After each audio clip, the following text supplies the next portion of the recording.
Olá! Depois que a gente viu um pouco do que é a estrutura do texto, agora a gente vai partir para a parte da competência. Por que a gente tem que estudar a competência? Porque muitas vezes a gente vai fazendo o texto, fazendo, a gente tem até uma pessoa para corrigir, mas a gente não sabe o que significa aquelas notinhas que a gente está tendo. Ah, por que eu só tiro 160 ou por que eu só tiro 120 na competência 3? Mas o que é a competência 3? Então hoje a gente vai estudar um pouco do que são essas competências, o que cada uma delas avalia, para que eu entenda melhor como que funciona o texto, como que funciona a correção e eu consiga melhorar ainda mais a minha nota, fechado? Então vamos lá, olha só, eu tenho as competências da redação, elas são divididas em 5 partes, a minha redação ela vai ser corrigida em 5 módulos, digamos assim, em 5...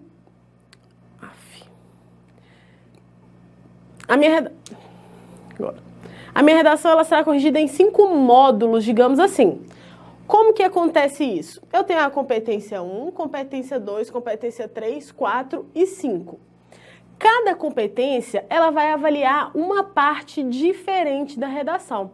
Por exemplo, a competência 1 ela está diretamente ligada ao seu conhecimento linguístico, ao seu conhecimento estrutural, ao seu vocabulário, ao seu conhecimento das palavras.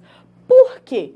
Porque serão avaliados a sua ortografia, certo, grafia escrita. Então, vai avaliar a sua ortografia, a forma que você escreve as palavras. E como que funciona isso? É quando você escreve uma palavra que deveria ser com C cedilha, você escreve com S. É quando você escreve uma palavra sem acento, porque lembrando, o acento gráfico, ele está relacionado à grafia da palavra. Então, quando você esquece um acento, você teve um erro de ortografia, você não grafou a palavra da forma correta. Então, na competência 1 vai avaliar isso, a grafia das palavras. Então, se eu esqueci de colocar um acento, se eu esqueci de colocar a cedilha ali do C cedilha e vários outros pontos. Os pingos nos is é importantíssimo. Então, ortografia, ok, né? Escrita das palavras. Depois também serão avaliados o meu conhecimento de pontuação. A pontuação, então, vão entrar as vírgulas, vão entrar os pontos finais, as exclamações, as interrogações, tudo que for ponto que você utilizará na sua redação. Então, quando eu tenho um erro de pontuação, será avaliado na minha competência 1. Depois eu tenho morfossintaxe. O que é a morfossintaxe? É o estudo ali das palavras dentro de um sentido, dentro de um contexto. O que será avaliado na morfossintaxe? A gente pega essa palavra ali e não faz nem ideia do que seja, né? Mas o que é avaliado na morfossintaxe? A morfossintaxe é avaliado a regência das palavras, se eu uso ou não a preposição certa. Logo, se eu falo de regência, também será avaliado o uso da crase. Serão avaliadas as minhas concordâncias, verbal, nominal, serão avaliados o uso dos tempos corretos, os tempos verbais, serão avaliados tudo relacionado à sintaxe ali das palavras, o uso das palavras dentro de um contexto, dentro de um sentido. Então, quando eu tenho esses erros de regência, concordância, quando eu tenho erro de preposição, quando eu tenho erro de crase, quando eu tenho erro de tempos verbais, tudo entrará aqui como ponto e avaliação na minha competência 1, fechado? Depois disso aqui, eu até coloquei aqui a acentuação, mas como eu expliquei, a acentuação ela está dentro da ortografia, mas deixar bem claro aqui para a gente não esquecer que a acentuação ela está diretamente relacionada à competência 1 também. Mas além disso, além da estrutura da palavra sozinha em si, também é avaliada a minha propriedade vocabular. O que é a propriedade vocabular? É a repetição de palavras. Quando eu repito demais uma palavra, vamos supor que o meu tema, por exemplo, no ano passado, que o tema foi sobre as questões dos dados, né? Então eu fico repetindo dados o tempo inteiro. Também será avaliado aqui na minha competência 1, olha, porque eu não tenho um repertório de vocabulário maior. Eu fico repetindo as palavras ao invés de procurar sinônimos, ao invés de procurar outras construções dos meus períodos, das minhas orações. Então, eu também perco ponto quanto à propriedade vocabular. Além disso, muito importante, que também é avaliado na competência 1, é a translineação. O que é a minha translineação? Deixa a tia Melissa escrever aqui, ó, translineação. A translineação, ela está diretamente relacionada à passagem de uma linha para outra. Prestem bem atenção. Quando eu vou separar sílaba, eu tenho apenas um tracinho. Então, quando eu separo sílaba da palavra café, perceba que eu só tenho um tracinho. Então, quando eu tenho a minha redação e eu preciso separar sílaba, só haverá tracinho na linha de cima. Nada de continuar e fazer um outro tracinho na linha de baixo. Porque só existe um. Então, eu tenho que tomar muito cuidado com isso.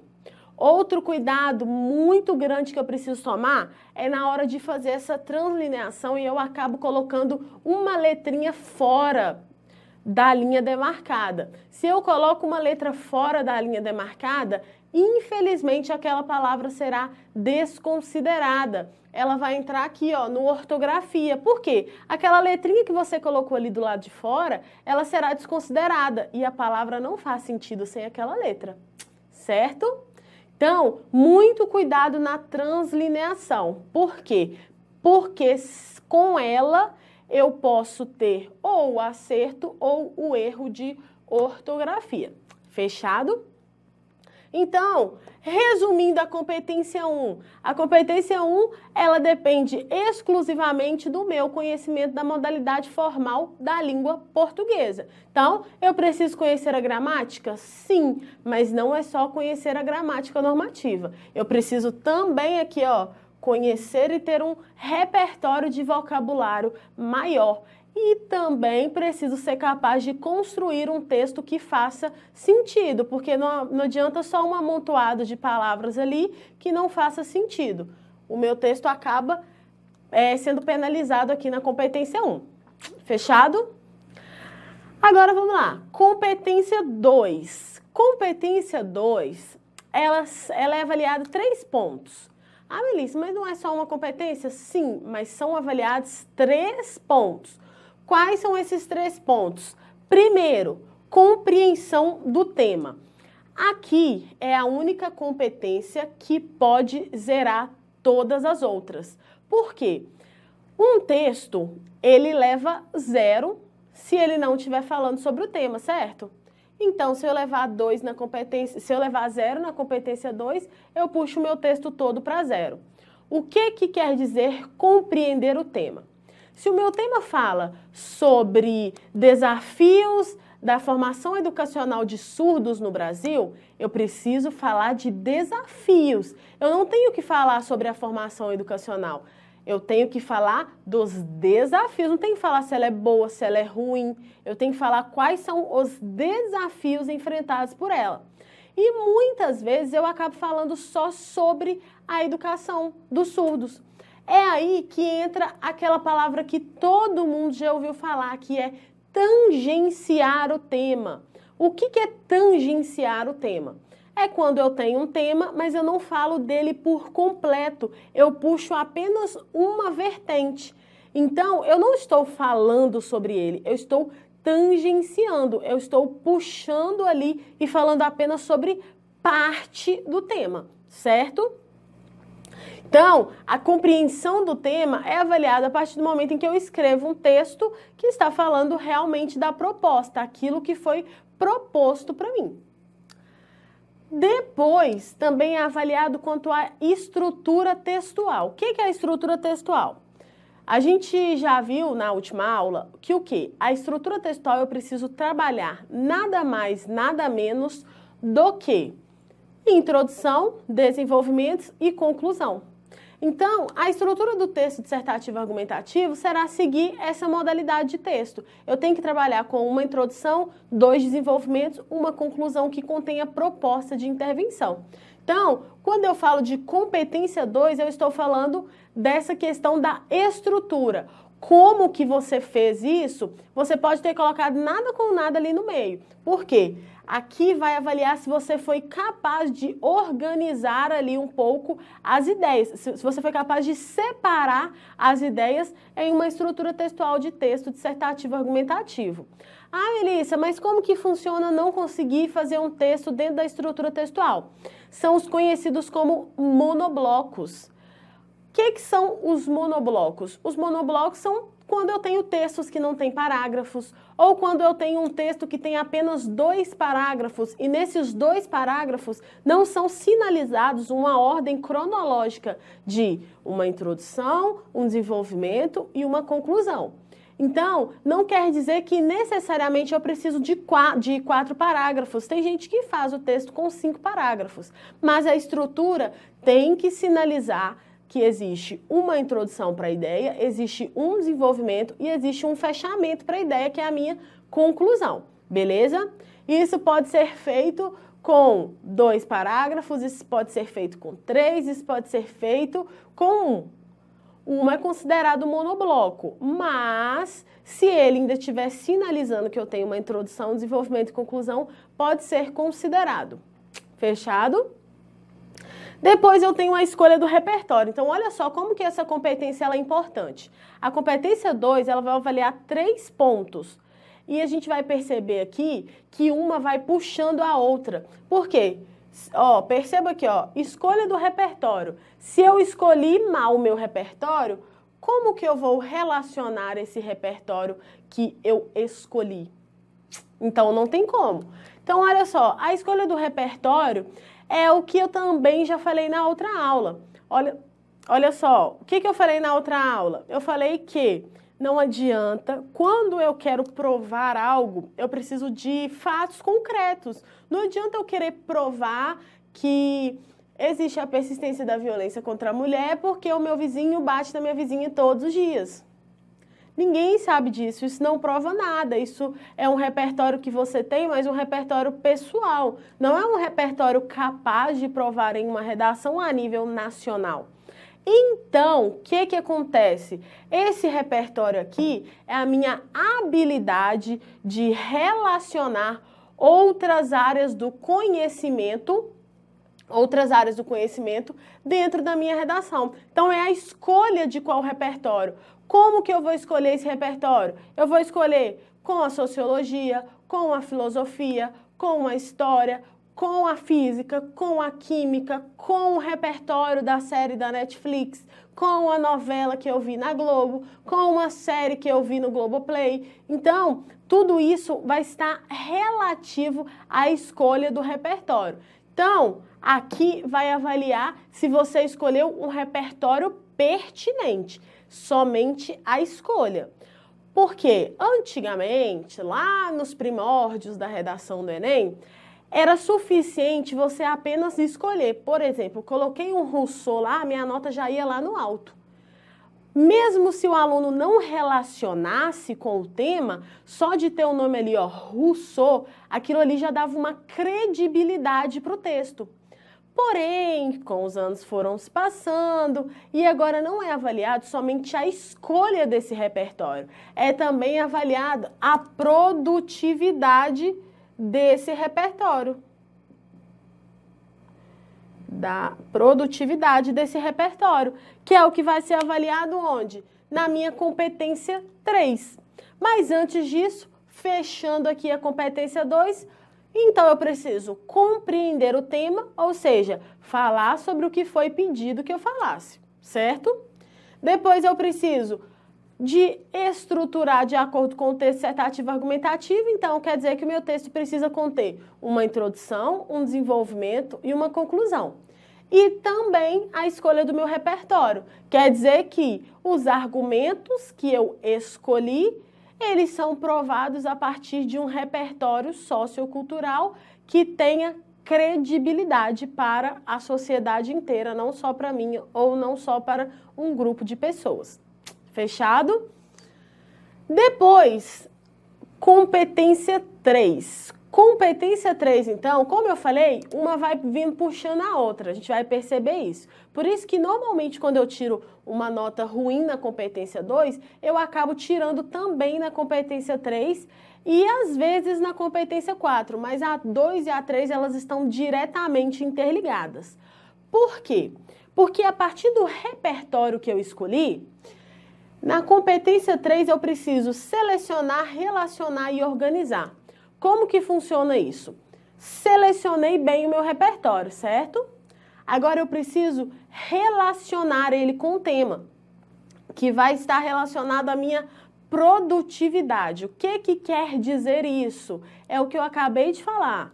Nos primórdios era só citar um Rousseau, era só citar um Bauman, era só citar um Sérgio Buarque de Holanda e logo eu já teria uma boa nota. Mas agora não. Agora eu preciso relacionar e estabelecer sentido entre uma coisa e outra. O que que quer dizer isso? Por que que eu estou falando sobre isso? Porque às vezes, para quem tem repertório histórico, beleza, a gente compara algo que aconteceu lá atrás com algo que está acontecendo agora. Depois, para quem tem um fato para provar, uma série, beleza. Mas, quando você pega repertórios de sociólogos, repertórios de filósofos, eu preciso estabelecer uma relação de sentido entre eles. Por quê? Quando eu estabeleço uma relação de sentido entre eles, eu preciso provar o que tem a ver uma coisa com a outra. Por exemplo, eu já tive alunos que utilizaram a teoria dos conjuntos numéricos, que diz que um grupo tende sempre a ficar separado, que um grupo tende a ficar separado, blá, blá, blá, blá, blá, blá. E a pessoa relacionou esse conceito, colocou em analogia a questão dos deficientes surdos, dos deficientes auditivos também são assim na questão escolar. Então, olha só, que uma coisa se relacionou com a outra. O conjunto numérico ficava separado, o conjunto de surdos também ficavam separados quando se falava de educação. Então, olha só, eu preciso estabelecer essa relação de sentido. E essa relação de sentido será avaliada aqui na minha produtividade. Não é só mais eu tacar uma frase de filósofo e não é só mais eu tacar ali um repertório histórico. Eu tenho que falar por que eu estou utilizando aquilo ali, que sentido que faz e como que está relacionado uma coisa com a outra. Fechado? Além disso também, olha, será avaliado, tá vendo aqui, ó, projeto de texto. O projeto de texto, ele tá ligado diretamente com a organização e a produtividade com o relacionar. Quando eu falo de projeto de texto organizar, o meu projeto de texto é quando eu faço o quê? Na minha competência 2, eu tenho que ter uma introdução, desenvolvimento e a conclusão, certo? O meu projeto de texto vai avaliar como está essa introdução, desenvolvimento e conclusão. Se existe uma sequenciação lógica. Se lá na introdução eu falei sobre os pontos, eu falei que a questão da violência contra a mulher é por causa pela questão da falta de efetividade das leis e também porque as mulheres elas são fragilizadas e porque é um fator histórico. Então, olha só, histórico e a falta de efetividade das leis. Então, eu tenho 2 pontos relacionados a isso. Aqui no meu projeto de texto vai avaliar se eu citei isso lá em cima e se aqui embaixo foi desenvolvido essas ideias. E ainda mais, se lá na solução foi solucionada essas 2 ideias. Então, quando eu falo de projeto de texto, eu estou falando do texto, da organização textual como um todo, desde o que foi introduzido, se foi desenvolvido o que foi introduzido e se foi solucionado e concluído aquilo que foi introduzido e desenvolvido. Beleza? Parece difícil, mas quando a gente começar a fazer análises, a gente vai ver que vai ficar mais fácil, beleza? Ok, então competência 3, selecionar, relacionar e organizar. Vamos fazer o seguinte, dá uma pausa, daqui a pouco a gente volta que eu vou falar sobre a competência 4 e a 5, coesão, coerência e a nossa proposta de solução, beleza? Volta comigo daqui a pouquinho.